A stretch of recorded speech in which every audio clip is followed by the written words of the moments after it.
Hi everyone, welcome back to my YouTube channel. This is me, your girl Lisa Jauhar. और thumbnail देखकर आपको आज video का जो टॉपिक है वो पता चल ही गया होगा कि what we are going to talk about here today. So now I have made a video on how to clear GD round और अगर आपने अभी तक वो वीडियो नहीं देखा है तो प्लीज़ जाकर पहले उसे देखिए क्योंकि जब आप फर्स्ट राउंड क्लियर करेंगे सेकेंड राउंड क्लियर करेंगे तभी आप थर्ड राउंड तक पहुँचेंगे. Yeah, it makes sense, right? सो जाके मेरी वो वाली वीडियो देखिए पहले जिसमें मैंने जीडी के बारे में सब कुछ एक्सप्लेन किया है एंड आफ्टर दैट अगर आपका जीडी भी क्लियर हो जाता है मेडिकल भी क्लियर हो जाता है एंड आपको बहुत प्रॉब्लम हो रहा है थर्ड राउंड क्लियर करने में क्योंकि ट्रस्ट मी जब मैं इंटरव्यूज़ दे रही थी तो बहुत सारे लोगों को थर्ड राउंड क्लियर करने में बहुत डिफ़िकल्टी हो रही थी. Even I was the one जो मैंने कम से कम 7 या 8 बार इंटरव्यूज़ दिए हैं और उनमें से कम 3-4 बार मैं थर्ड राउंड के बाद रिजेक्ट हुई हूँ. तो I know that many people face difficulty during this round and मैं आप लोगों के साथ शेयर करूँगी कि मैंने क्या लर्न किया, मतलब मैंने कैसे फिगर आउट किया कि मैं क्या मिस्टेक्स कर रही थी, ताकि आप लोग सेम मिस्टेक्स रिपीट ना करें और आप कैसे अपना बेस्ट आंसर्स दे सकें and how you can make your best impression. तो बेसिकली थर्ड राउंड जो होता है वो हमारा वर्चुअल राउंड होता है. तो आपको स्क्रीन के दूसरे साइड एक एचआर क्वेश्चंस पूछ रहे होते हैं and it is little different क्योंकि जितने भी राउंड होते हैं ना इसमें सब इस राउंड में इस पर्टिकुलर राउंड में थर्ड राउंड में सबसे ज़्यादा क्वेश्चंस पूछे जाते हैं, राइट? तो क्योंकि सबसे ज़्यादा क्वेश्चन पूछे जाते हैं और एक के बाद एक क्वेश्चन पूछते हैं तो आपको ज़्यादा टाइम नहीं मिलता है सोचने के लिए. तो इसलिए ना कुछ लोगों को बहुत डिफ़िकल्टी होता है इसमें आंसर देने के लिए बिकॉज़ क्वेश्चन तो कैसे भी हो सकते हैं. It can be hypothetic, it can be आप हो सकता है कोई फैक्चुअल क्वेश्चन पूछ लें, तो कुछ भी हो सकता है and you have to be mentally prepared. अगर आपको नहीं आता तो आप क्या बोलोगे, अगर आपको आंसर आता है तो कैसे दोगे. That's all that I am going to share today in this video and I hope it will be really helpful for you all. तो बिना कुछ देरी के स्टार्ट करते हैं. तो बेसिकली व्हेनेवर जब भी आप थर्ड राउंड तक पहुँचे तो कांग्रेचुलेशंस कि आपने पहले के 2 राउंड क्लियर कर लिए हैं. तो अगर आप थर्ड राउंड पे पहुँचे हैं तो पहले तो आपको थोड़ा कॉन्फिडेंट फ़ील करना चाहिए खुद में कि yes you have that capability कि आप ये जो राउंड है थर्ड राउंड या फोर्थ राउंड ये भी क्लियर कर सकते हैं. It won't be such a big deal for you. So be proud of yourself and feel confident. ठीक है? इसके बाद जब आप आंसर देना स्टार्ट करेंगे ना तो क्या होगा कि आपको थोड़ा हेजिटेशन फील होगा जो हम सबको होता है, जो फर्स्ट राउंड में भी होता है. तो आपको प्रिटेंड करना है that you are not feeling nervous at all. You have to feel like जैसे आप कोई पैजेंट में हो और आप इंडिया को रिप्रेजेंट कर रहे हो. ऐसा सोचकर बैठना जब तुम थर्ड राउंड के लिए बैठो. ठीक है? You have to feel like okay कुछ भी सिचुएशन होगी I am going to perform my best. That should be your mindset. क्योंकि you are in a cabin crew interview. यहाँ पे तुम्हें यूपीएससी जैसा लेवल के क्वेश्चंस नहीं पूछे जाने वाले हैं. Questions will be very basic. It's just to check your communication. That's their only point to conduct this round. Okay? तो ज़्यादा कुछ मत सोचो. सिर्फ और सिर्फ ये ध्यान दो कि ठीक है मैं अपने ऊपर कॉन्फिडेंट हूँ. जो भी क्वेश्चन होगा I will be able to tackle that. Okay? तो मैं बताती हूँ कि सबसे पहला तुम्हें क्या करना है. वहाँ जाके बैठो और ना एक प्लेजेंट सी स्माइल मेंटेन करो. अपना पॉस्चर अच्छे से रखो. ठीक है? This is the first point. अपना पॉस्चर अच्छे से रख के बैठो और एक प्लेजेंट सी स्माइल अपने फेस पे रखो. ठीक है? उसके बाद क्या होगा कि जो आपका जो भी मतलब जैसे स्टार्ट होगा थर्ड राउंड पहले आपको ग्रीट करना है. वेरी बेसिक मैनर ना हर जगह पे आपको पता ही है as a Indian we have to do that. तो ग्रीट करना है एचआर को and then they just wish them in something unique way like I hope you're doing good or something like that. Just be a little different. So just try to be little different so that you can make good impression. And after that what you have to do आपको question अच्छे से सुनना है. Third point question अच्छे से सुनो. कभी कभी क्या होता है ना कि हम लोग इतनी जल्दी में होते हैं आंसर देने के कि हम क्वेश्चन समझने का बिल्कुल भी खुद को टाइम नहीं देते हैं। तो जल्दी मत करो, ठीक है? ऐसा मत करो कि तुम्हें मतलब जैसे उसने क्वेश्चन पूछा वैसे ही आंसर देना है। Don't do this. आराम से टाइम लो। ऐसा मत करो कि मतलब तुम एकदम ऐसे उनको ऐसा प्रिटेंड कर रहे हो कि भाई अब तुमने एकदम नम हो गए हो, क्वेश्चन सुनकर तुम्हें बिल्कुल ही नहीं आता। कोई बात नहीं, जैसे उन्होंने कोई भी क्वेश्चन पूछा है तुमसे, तो पहले तो स्माइल करो, and then thank them for the question, or like thank them for giving you the opportunity to answer that question.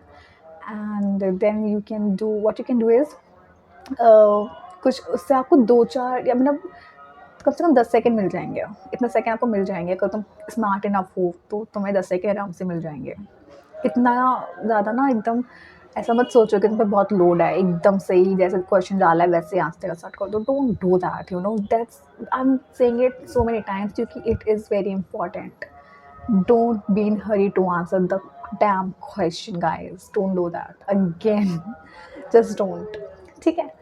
तो जैसे उन्होंने क्वेश्चन पूछा, ग्रीट देम, नहीं जब तुमने ग्रीट कर दिया पहले, तो just thank them for giving you the opportunity to answer that question and smile and then start giving your answer.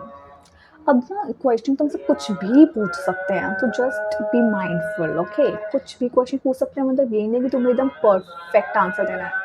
God is this background noise, I have to just give me a minute.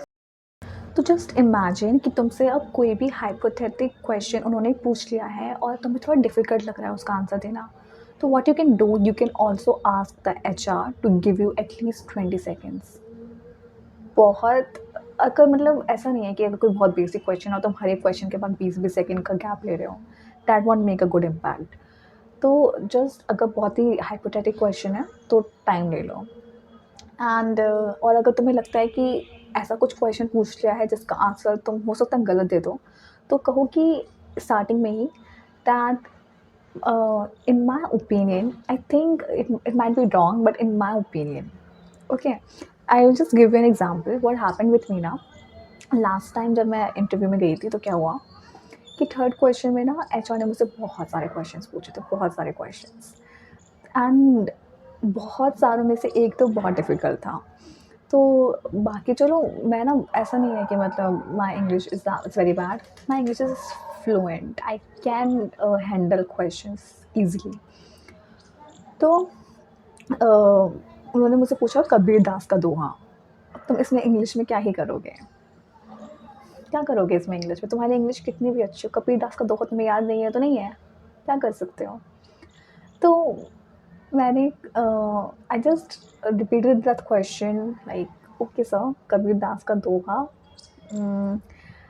I don't know, but I'm just giving in the answer. I'm just telling you the answer that I gave, and trust me, it's not good. Like, of course, I didn't know that time कि कबीर दास का कौन सा दोहा सुनाऊँ मैं, मुझे याद ही नहीं है कोई भी दोहा यार।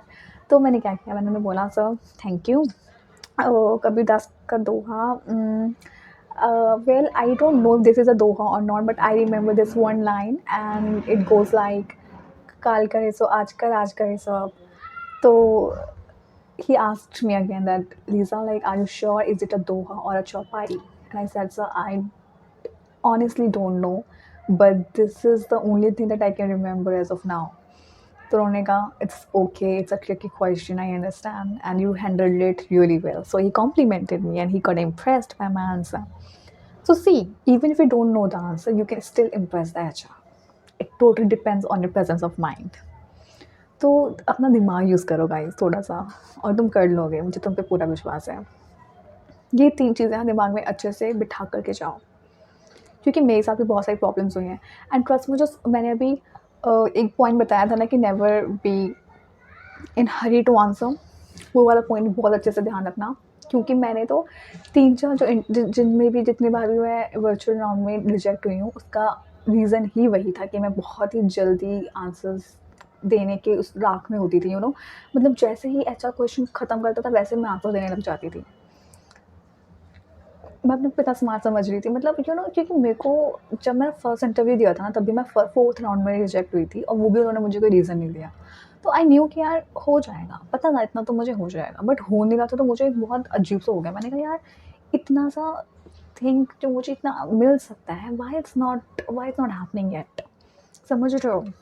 तो वो हुआ था मेरे साथ एंड ये चीज़ मुझे थोड़ी देर बाद समझ में आई, क्योंकि you have to show that you are very calm and composed, you have to show that by your personality. कैसे शो करोगे? अपने कम्युनिकेशन से, अपनी बॉडी लैंग्वेज से। यही चीज़ देख के तो तुम्हें जज करेंगे ना, और क्या देख रहे हैं वो, तुमसे कोई पेपर तो करवा नहीं रहे हैं। तो तुम्हारी पर्सनैलिटी से ही वही सब चीज़ें, क्वालिटीज़ जो वो एक कैबिन क्रू में देखते हैं, तुम्हारी प्रेजेंस से ही जज करेंगे। So keep that in mind. जब तुम्हें सारे पॉइंट्स अपने माइंड में रखोगे, you will be able to ace your third round, it won't be difficult. I know जब हम उस सिचुएशन में होते हैं वो बहुत चीज़ें डिफ़िकल्ट लग रही होती हैं, और इनफैक्ट मैं तो ये कहूँगी ना कि अगर हो सकता है बहुत सारे लोग ये वीडियो देखेंगे और कहेंगे कि यार इस मतलब हाँ, क्लियर करने के बाद तो बहुत ईज़ी होता है बोलना। गाइस हर कोई इस फेज़ से गो थ्रू करता है, हर कोई, ठीक है? तो ऐसा नहीं है कि जिन लोगों ने क्लियर कर लिया है they are extraordinary. We are also humans, और हमने भी गलतियाँ की हैं। तो हम क्या कर सकते हैं कि हम सिर्फ़ और सिर्फ़ अपनी लर्निंग्स आप लोगों के साथ शेयर कर सकते हैं, ताकि आप लोग वो मिस्टेक्स ना करो। That's the only point of making this video. तो बेसिकली अगर इस वीडियो से आपकी कोई भी हेल्प हुई हो तो I am very happy for that, क्योंकि दैट्स द होल पर्पस। अगर मैं कोई एफ़र्ट्स डाल रही हूँ तो मैं चाहती हूँ कि आप लोग उस एफ़र्ट्स का बेनिफिट उठाएँ। अगर आपको रिसोर्सेज मिल रहे हैं free of cost on YouTube, then please make most out of it. Don't worry if you're facing rejections again and again. It's part of this journey, and it makes the journey, you know, challenging. And challenges are part of life, and it makes life little complicated, but it's also fun, I guess. So just don't be so disheartened. It's fine. You'll make it very soon. Okay? Don't worry. And that's all for today's video. I hope you like the video. अगर आपको video पसंद आया हो तो please मेरी video को like करें, channel को सब्सक्राइब करें, और अपने दोस्तों के साथ शेयर करना ना भूलें जो भी कैबिन क्रू बनना चाहता है, क्योंकि इन्फॉर्मेशन अपने पास रखने से नहीं बढ़ती है, शेयर करने से बढ़ती है। तो प्लीज़ शेयर करें, चैनल को ढेर सारा प्यार दें, और बस जल्दी जल्दी कैबिन क्रू बने सब। And I'll see you in the next video, and just do let me know in the comments कि आप और क्या चाहते हैं, मैं किस बारे में वीडियोस बनाऊँ। आई नो बहुत सारी वीडियोस अभी भी पेंडिंग है, बहुत सारे टॉपिक्स पे मुझे बनानी है, बट या आप लिखते रहिए ताकि टॉपिक्स ऐड होते रहें, तो मुझे पता रहेगा कि मुझे नेक्स्ट वीडियो कौन सी बनानी है और उसके बाद कौन सी बनानी है।